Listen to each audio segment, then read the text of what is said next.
زانکۆی سلێمانی ناسراو بە زانکۆی دایک لە کوردستان.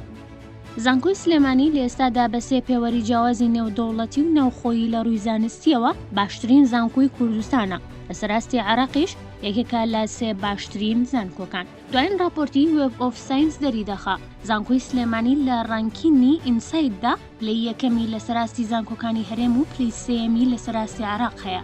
ئەویش دوای زانکۆی بەغدا و زانکۆی تەکنۆلۆژیا لە عێراق دێ.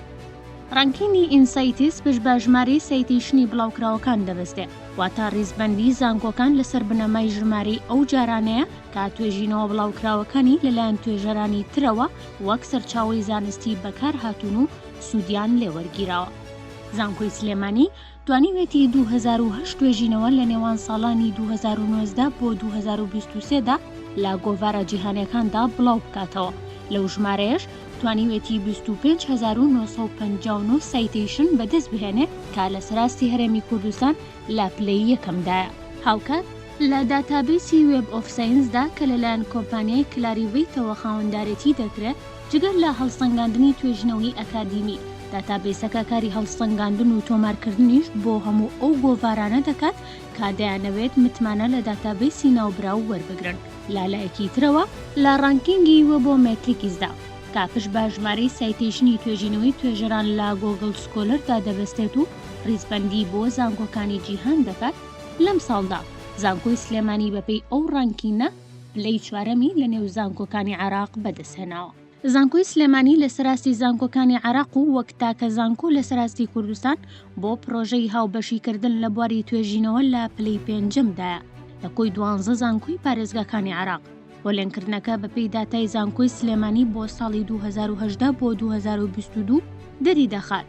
زانکۆی سلێمانی بەردەوام لە بەرەو پێشچوون و گەشەکردندا لە بواری توێژینەوەی زانستیدا تا تاکە زانکۆیە لە سەراستی کوردستان داتای باوەڕپێکراوی هەیە لە داتابیسی سکۆپەسدا.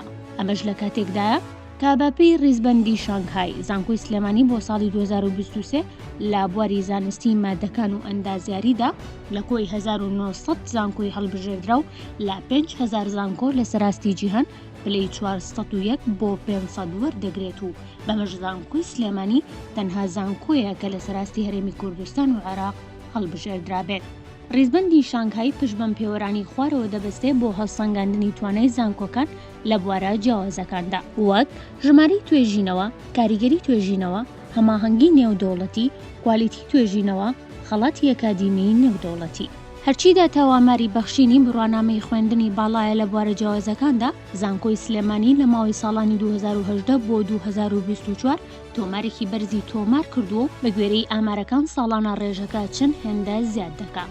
بە جۆرێک لە ساڵی 2018 لە زانکۆی سلێمانی بە کۆی گشتی 128 بڕوانامە لە دبلۆمی باڵا و ماستەر و دکتۆرا لە بوارە جیاوازەکان بەخشیوە و بۆ ساڵی 2019 ڕێژەکە بووە بە 132. هەروەها ئەو ڕێژەیە بۆ ساڵی 2020 بەرز بووەتەوە بۆ 223 بەخشینی بڕوانامە.